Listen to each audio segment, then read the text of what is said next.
I'm Sonia Azad. Welcome to The Shift,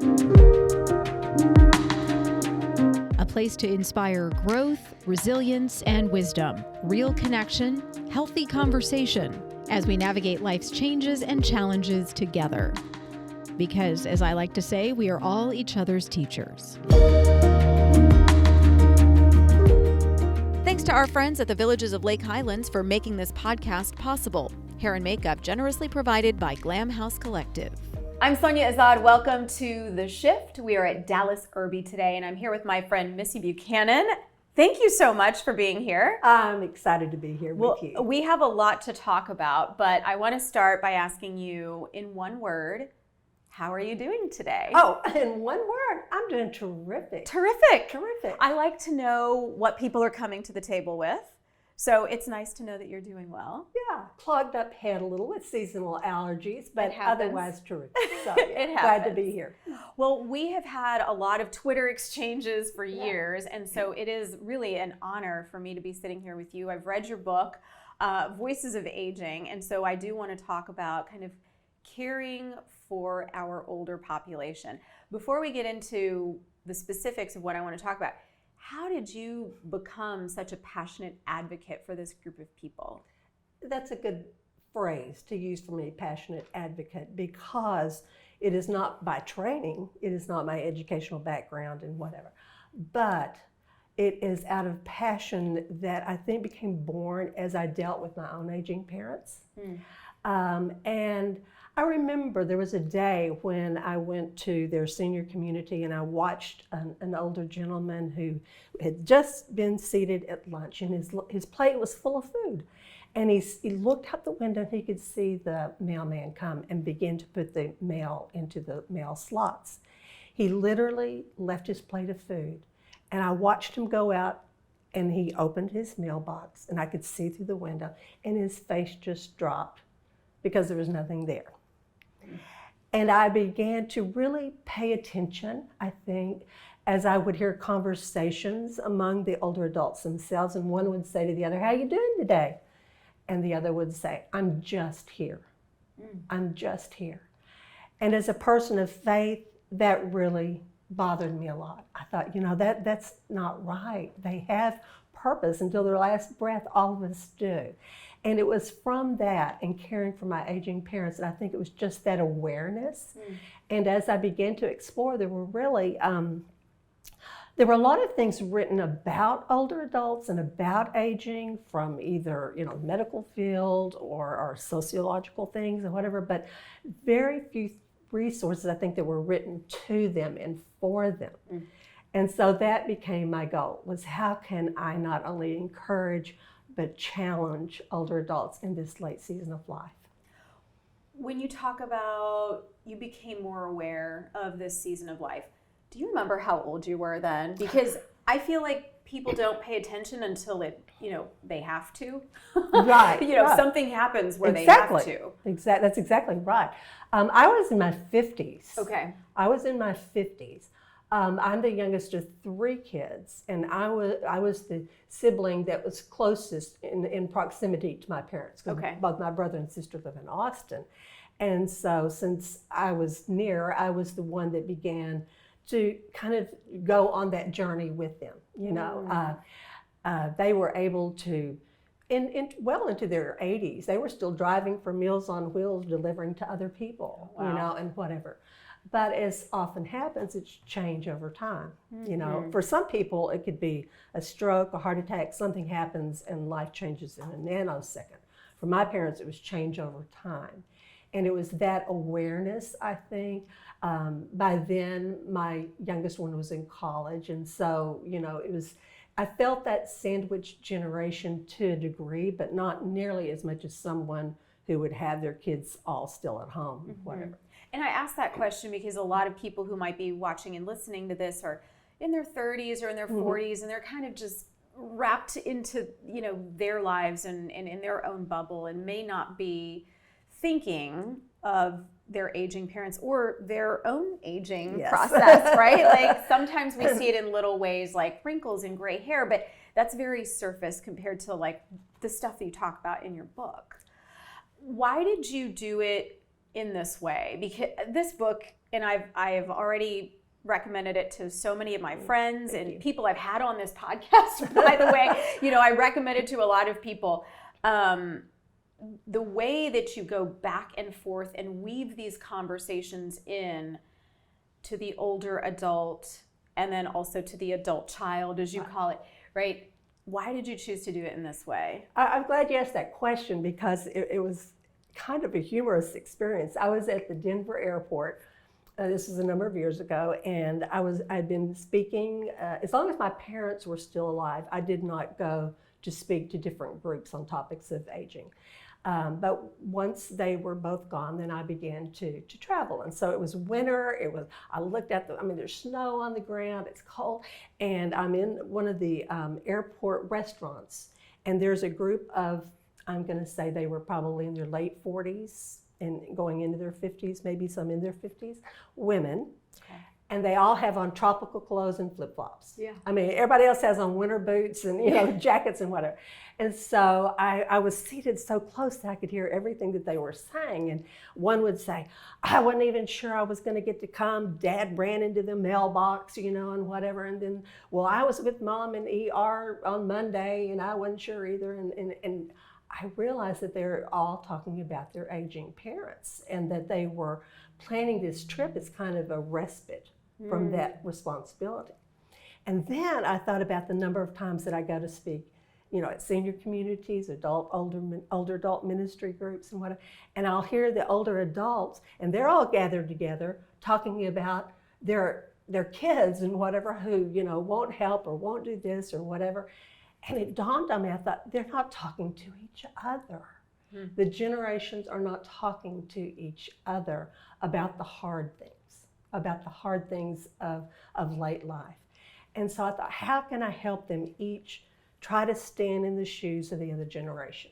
And that was the impetus, I guess, for Voices of Aging, was thinking, how can I help the adult child crawl inside the mind of the aging parent and understand what it is to be in a season where there's loss upon loss upon loss?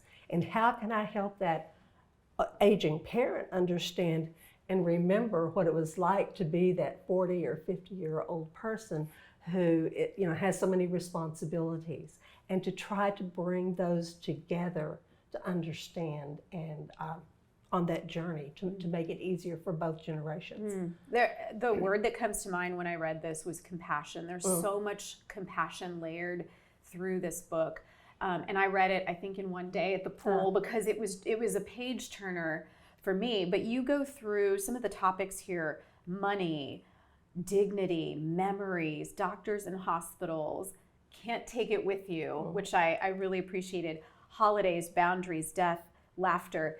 Do you have kind of a favorite topic that you hit amongst all of these? Oh, just there's one so topic. many. They're also woven together. Yes. For one thing.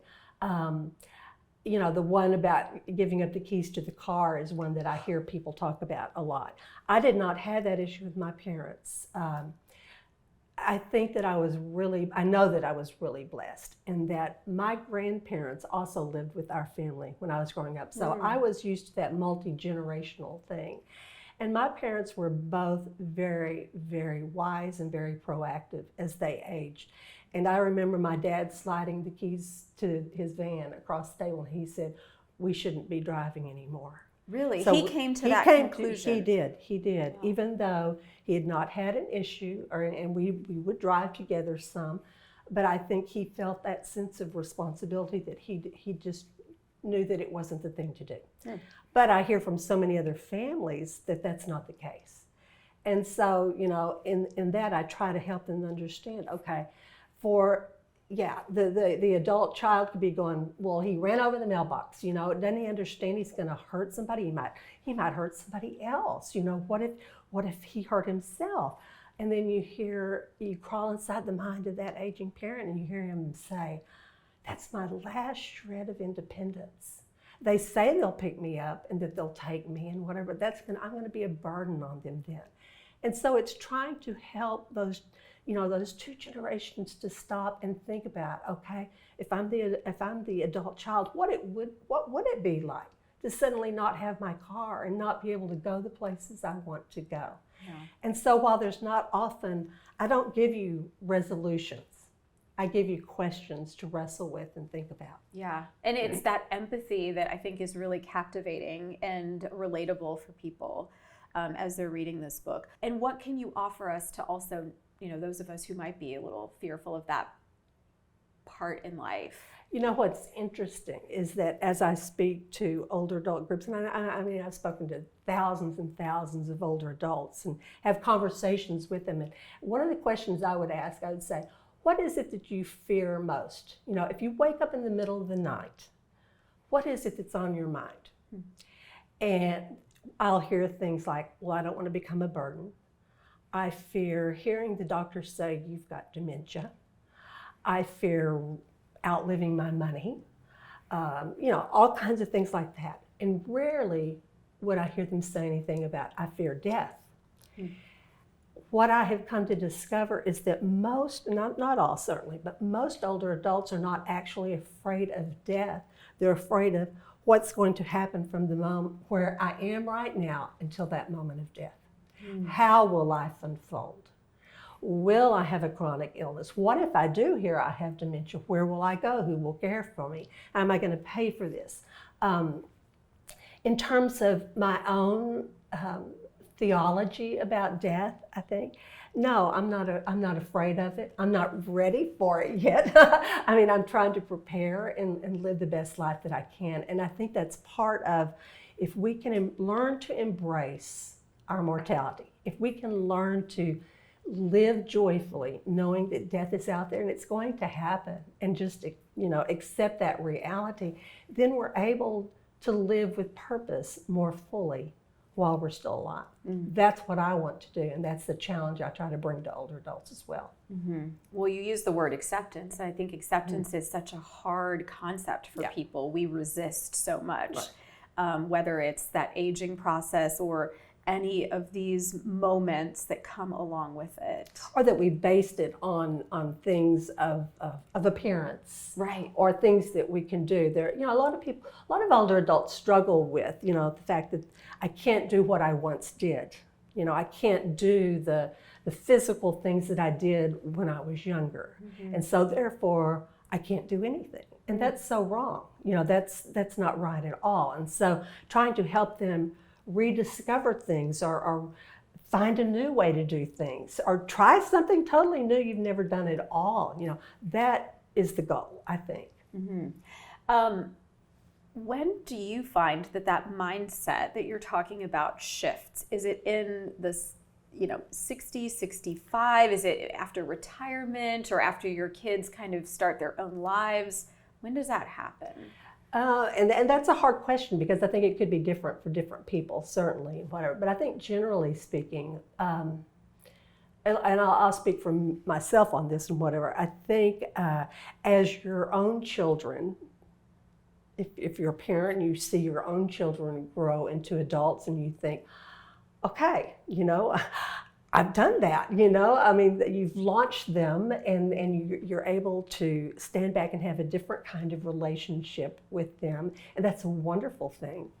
And at the same time, it seems like that's about the time that your knees start creaking, and you're dealing with more physical things. When I was young, I could sit cross-legged on the floor for hours and not be a big deal. Now I have to have, if I'm going to do that, somebody's going to have to be there to help me up, or I've got to, I need to take your yoga class. But that is much more difficult, than it ever was. And it's funny how that time it goes so quickly. It goes so quickly.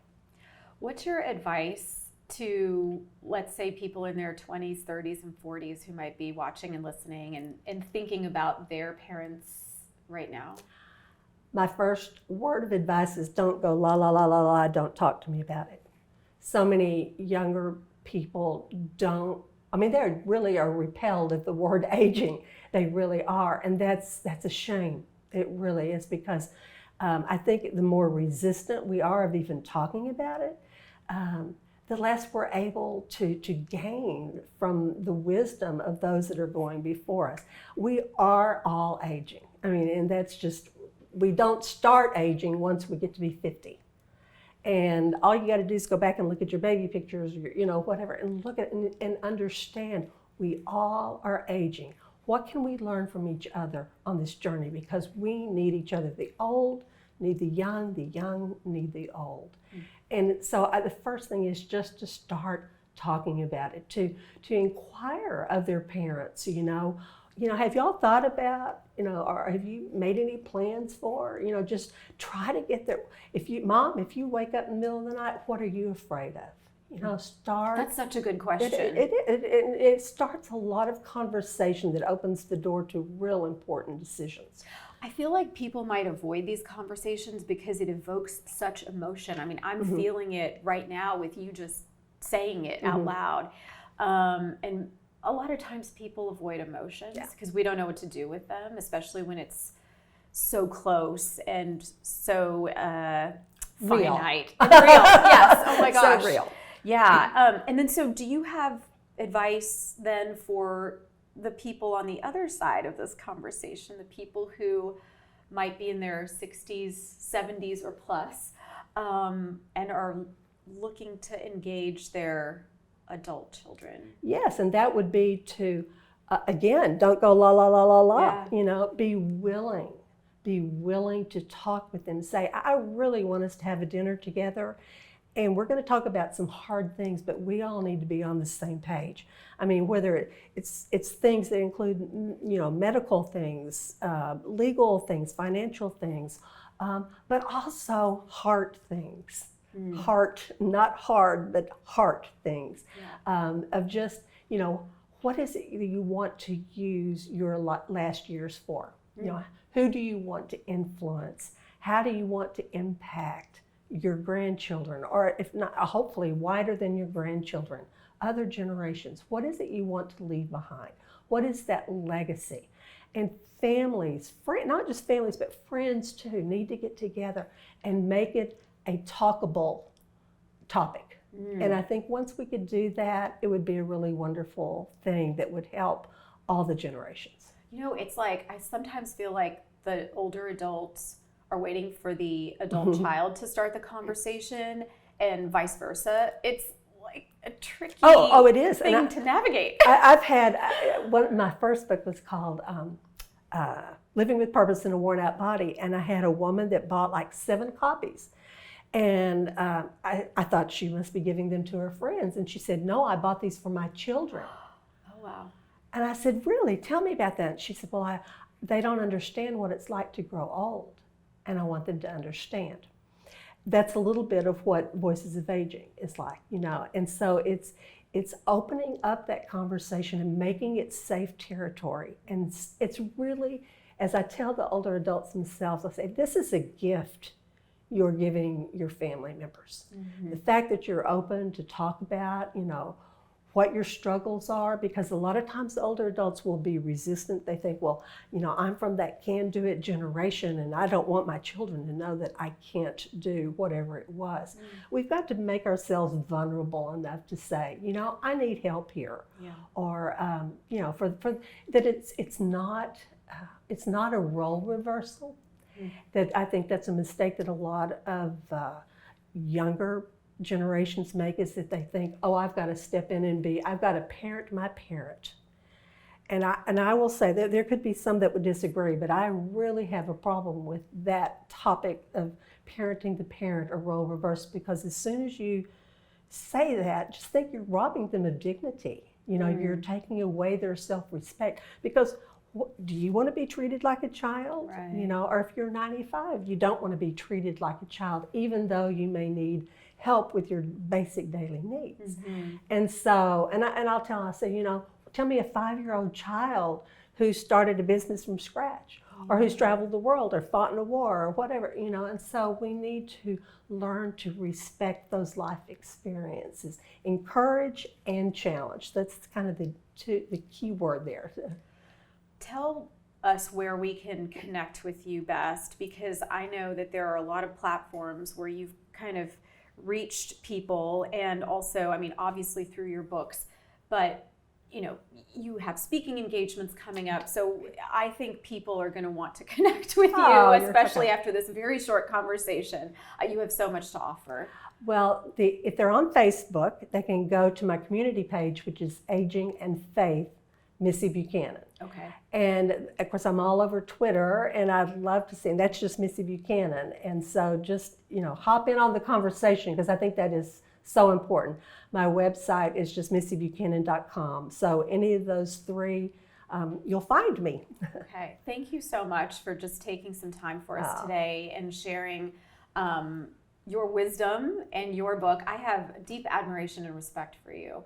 And I just can't thank you enough for sharing what you have learned with all of us. You are so kind. Thank you, Sonia. Thank you.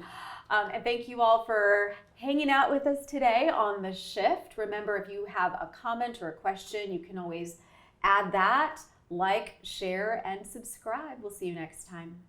Today's podcast is sponsored by my good friends over at the Villages of Lake Highlands, one of the premier senior healthcare facilities in town.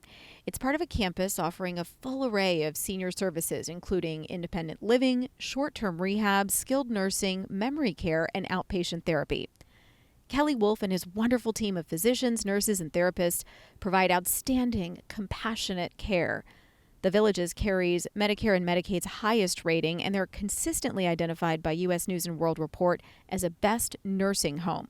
That's an honor given to less than 5% of all nursing homes across the country. The facility is beautiful with a warm and inviting decor and lushly landscaped courtyards. They provide tons of wonderful services, and the care is absolutely top-notch. Whether you're looking for yourself, a spouse, or a loved one, please consider Villages of Lake Highlands. You can check them out at volh.com or call 469-983-2330 to schedule a tour. And don't forget about our friends at Glam House Collective. Let's get glam.